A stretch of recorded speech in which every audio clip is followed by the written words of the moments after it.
Welcome to Let's Talk Antigonish, the podcast where we sit down with neighbors, experts, and friends to explore the stories, the questions, and the big little issues that shape life in our town, one conversation at a time.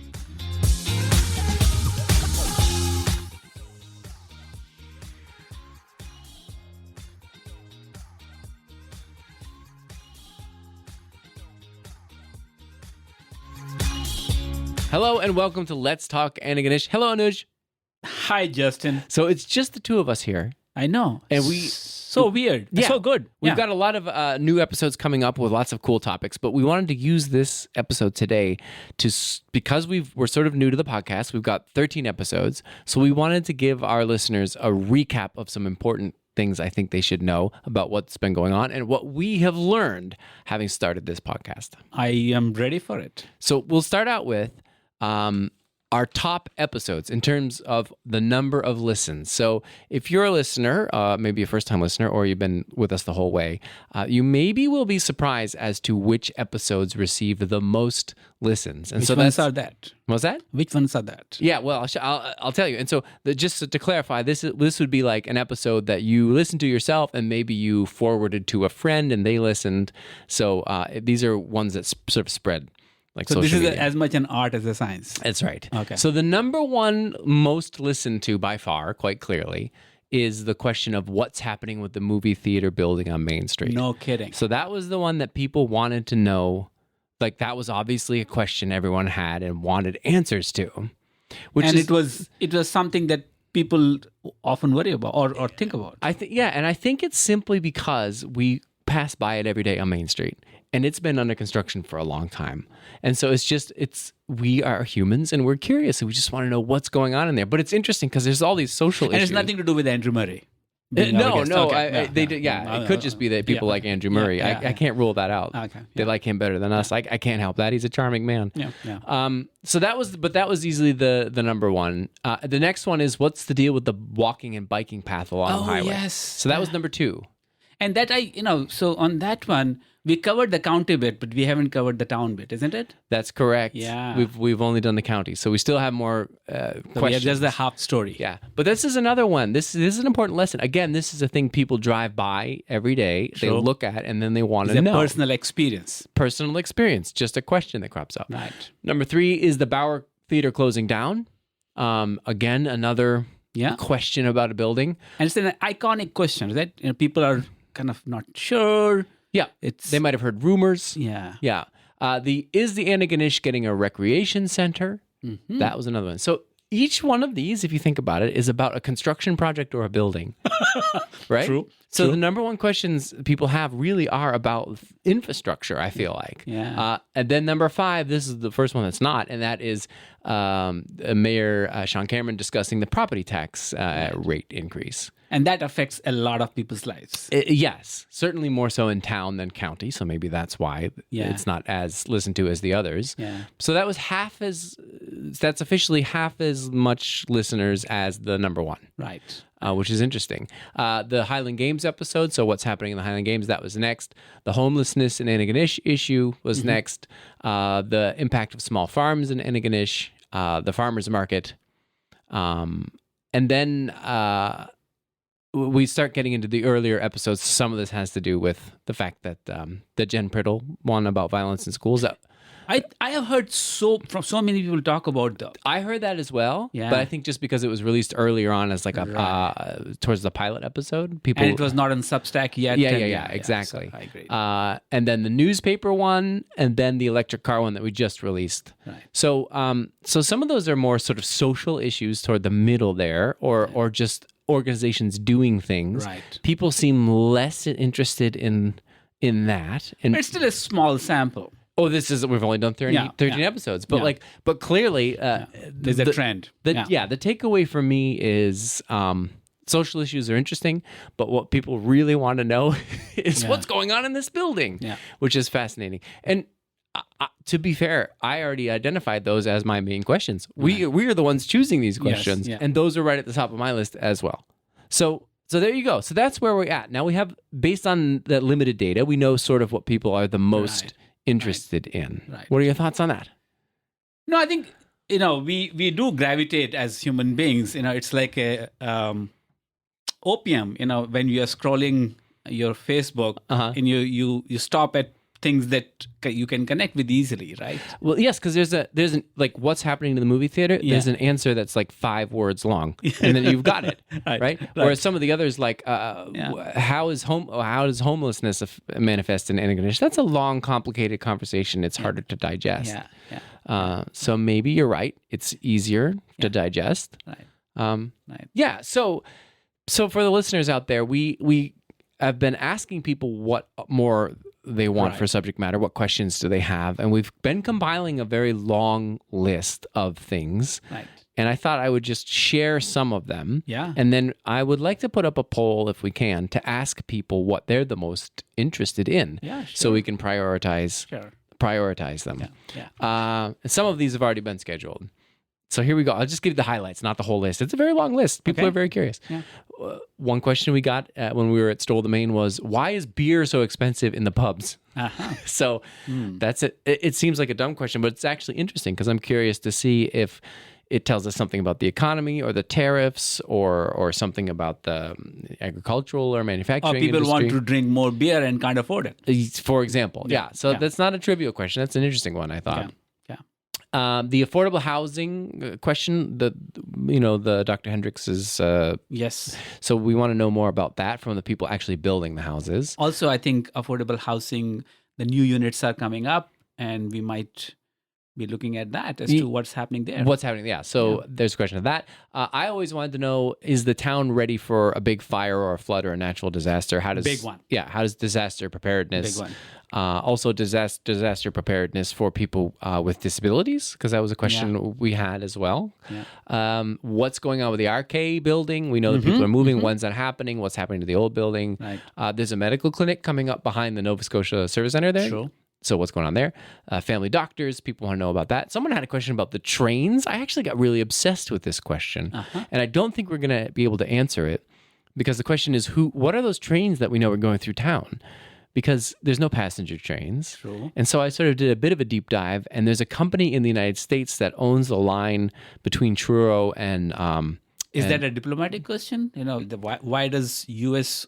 own a railway line? And maybe, but it's a huge company. And so they own a chunk of that land up to essentially Port Hawkesbury, but then the Port Hawkesbury-Sydney line is owned, but not that is interesting. I think we need to dig that into. Yeah, so I emailed the company, and I'm trying to get answers from their communications people, but they haven't gotten back to me. But the brief answer is there's a U.S. company that owns it, and then you can rent it out essentially to transport goods. But what goods and when, I don't know. Okay. It's actually a strange mystery. So I hope to dig into that.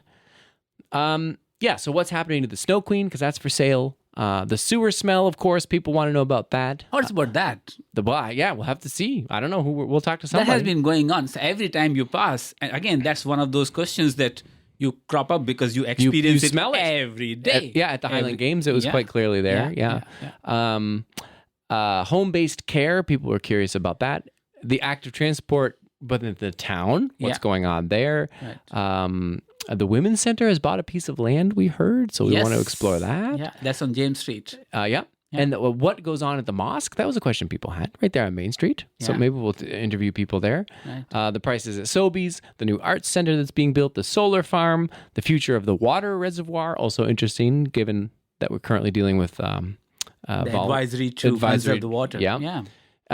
So there's a whole lot more. I'm not going to read them all. Right. Any more that jump out that you really want personally answered yourself? No, I think that's quite a long list. And that's, again, only half of it. Coyotes in town, that was a question. What about the rat population? That's a thing people have been asking about. Right. I had a visit from Cody New Fellows yesterday. Okay. Just a random. They were visiting the library. Yep. And they saw our mics, the studio mics, and they said, "Do you do a podcast?" Oh, really? Yeah. And we had a 5-minute chat. Oh. And so this whole question that I was reminded of, people were asking on the Main Street Fair, what's happening with Cody? With the Cody, and the courses. And so that's the question on the mind. Yeah, because I think we've seen fewer people at the Cody wandering around town. Is that the idea? Yeah. That's a great question. Yeah. So So that's a rundown of where we're going. Obviously, to our listeners, if you have another question, please email us at letstalkantigonish@gmail.com, and we will add it to the list, and we'll try and find people who can answer the question. There was a question around ghosts in Antigonish. Yeah, that's right. That was, hopefully we're going to have someone on the podcast soon about that. Yeah. Because Are there ghosts in Antigonish? Well, I mean, I've got someone who says the answer is yes. Okay. So the most famous ghosts downtown. Yeah. Okay.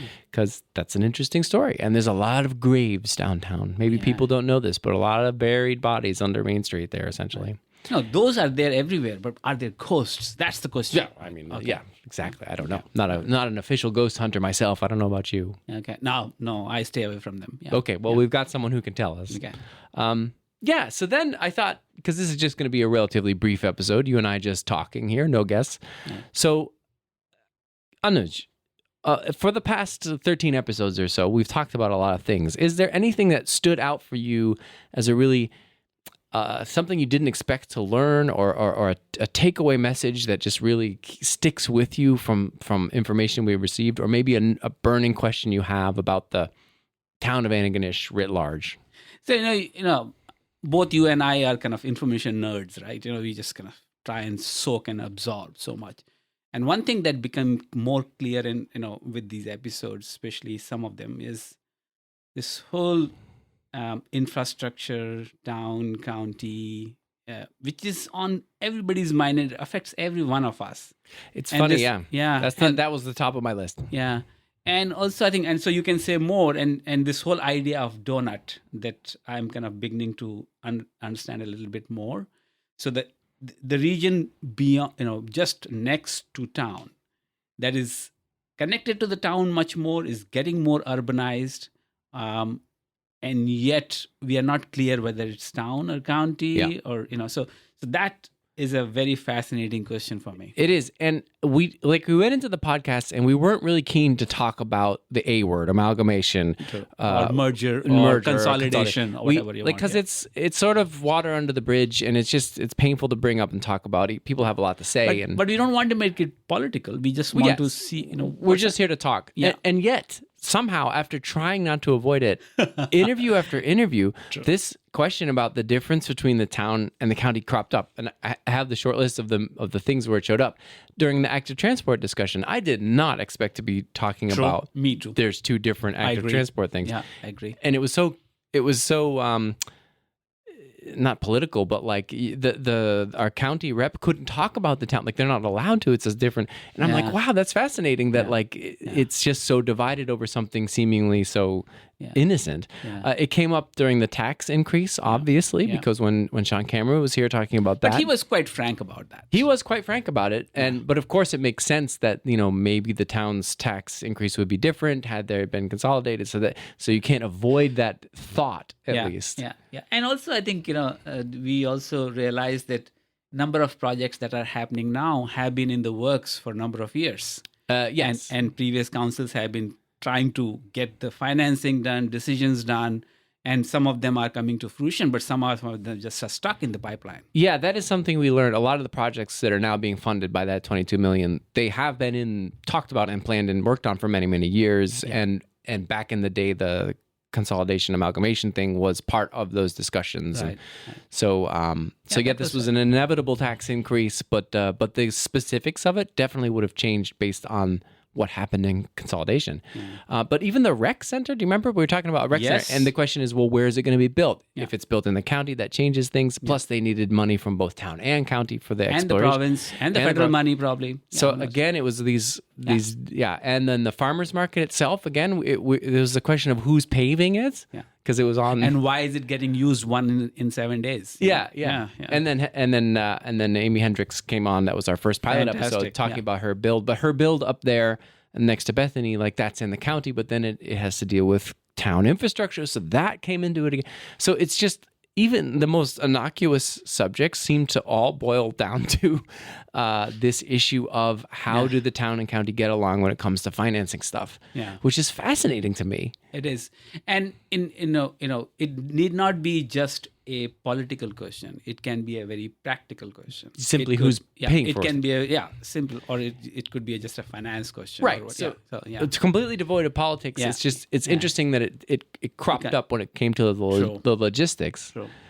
So for me, that was also top of my list. And my number 2 was the homelessness episode. I know it was in the middle of the pack in terms of most listened to, but for me, that was the most impactful thing, just to realize the extent of the problem and the fact that I didn't know that much about it because it's not visible. And I suspect most people don't as well. So, yeah. And just on that, I think, just to look at the statistics, our town in terms of just number of units, dwellings, has grown about 9.5% in the last 4 or 5 years. That's a lot. And these are, apartment units and homes and all kinds of units and rental units. And yet we don't have the transition units. That's right. That they were talking. Yeah. So I think it is time probably to at least bring that up. And I think you're right. Yeah. Right. What about you? Did you have a number 2 most interesting? Interestingly, I think I was just engrossed in the conversation around violence in school. Yeah. Because I think, more than anything else, it for me, it resonated because that's where our future is built. And so, yes, we can deal with our current issues for sure, but that's a long-term impact issue. And so if we don't pay attention to something that is simmering right in our town and county, it's going to impact us, badly long-term. So I don't know all the issues still, but that really was so educational for me. Yeah, and it was one of our first pilot episodes. Yeah. So I urge people, if you haven't listened to that with Jen Priddle, teacher in the school, talking about violence in schools. And this was just before that the new provincial guidelines came out. Yeah. But and she was very kind of clear on that, on what are the challenges are, but what the solutions are. Yes, exactly. Right? So that was quite an educational one for me. That was impactful. Yeah. And for me, my number 3 sort of global takeaway was there are a lot of organizations in this town doing a lot of good things. And this is something we've talked about before. They seem to be a lot of the time operating in little silos by themselves, and they don't necessarily communicate in a formal way about how they can coordinate their efforts. And this is arts organizations or poverty relief organizations. They do, of course, talk, and they're not contentious rivals or anything. But there is this idea it's just a feeling I have that there's a lot of the good people doing good things, but there's no overarching guiding vision, singular entity. And I don't know what that entity would be. I don't have a solution for it.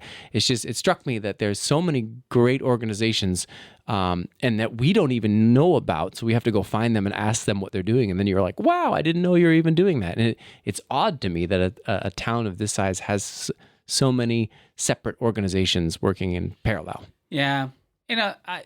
This is a longer conversation, Justin, but I think it's fascinating how you have articulated that.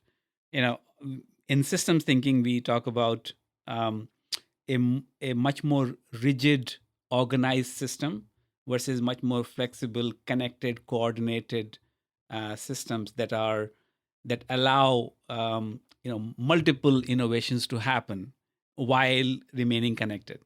And so, what is the degree of coordination and consolidation needed?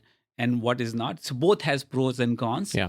So you can have 3, 4, 5, 10 art organizations because they have a slightly different view and version of what they want to achieve, and that should be fine.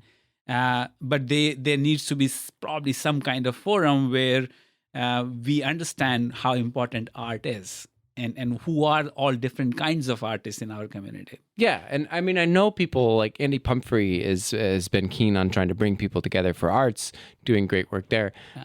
So it does happen that you try and coordinate efforts, but the deeper I dig into this town, and the more we try and answer these questions, right. I keep unearthing organizations and people I didn't even know were active. And that's why we are doing Let's Talk in Antigonish. Yeah, I agree, so that more people can know what's happening out there. So I'd say so. The podcast is going well so far.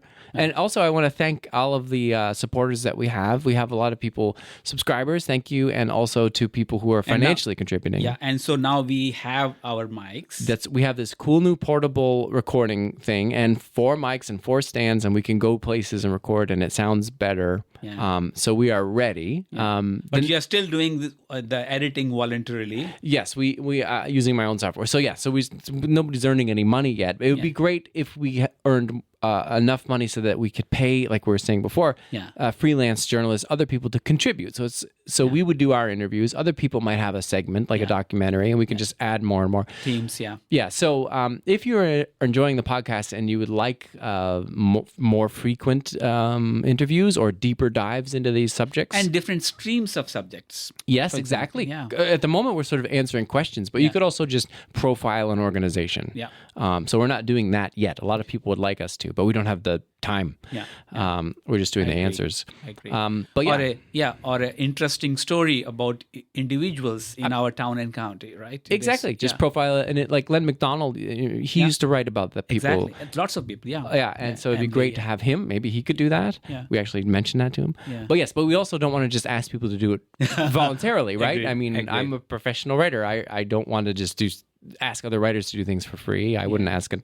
So if you've got any cash and you like what we're doing, feel free and support us at any level. Every bit helps, and then we can get more people involved. And I think the learning was very clear, for when I was at the desk on the open street fair we had during Highland Games. So many people just dropped in to say, great, keep doing what you do. And here are some of the questions that you can ask. But we would love to have more deeper feedback on, what do you like and what kind of questions we should ask, And so exactly. So this has to be community conversation, not just Justin and Anuj. Exactly. And we have received lots of great emails, so please keep those coming. And I will try and put up a poll, and so we can see which of these questions I've mentioned and our big long list, what are the ones you really want to know? And I'm sure it's just going to be, what is that building? But that's fine, because that is an interesting question, and we want to know. Yeah. And also apologies to those who have sent their feedback, and we have not really probably processed all that. It's just a matter of time, not the intention. Well, that's it. I do have all of your things on our list, and some of them are you should profile this organization, and I'd love to, but we really need to give it the time to do it. So we don't have that yet. It has been a great ride. So far, so good. We are learning a lot. Yeah, I'm learning a lot about the town, which is great. And talking and to county. Come on! Oh my gosh, still making that mistake. We'll get there one day. Anyway, thank you all for listening. Okay, and, thank you. We'll be back next week with even more exciting information and deep dives. You bet. Bye.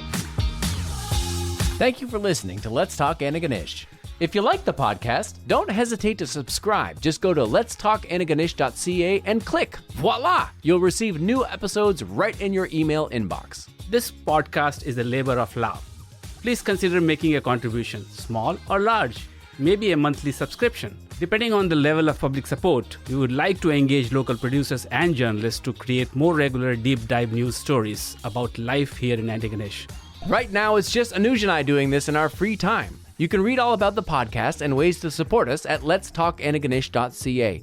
And if you're a local business that wants to sponsor the podcast or even place an audio ad, we are certainly not opposed. A huge thank you to all of our subscribers, and especially our paid subscribers, which have helped us to buy the audio equipment that we needed to get this thing off the ground.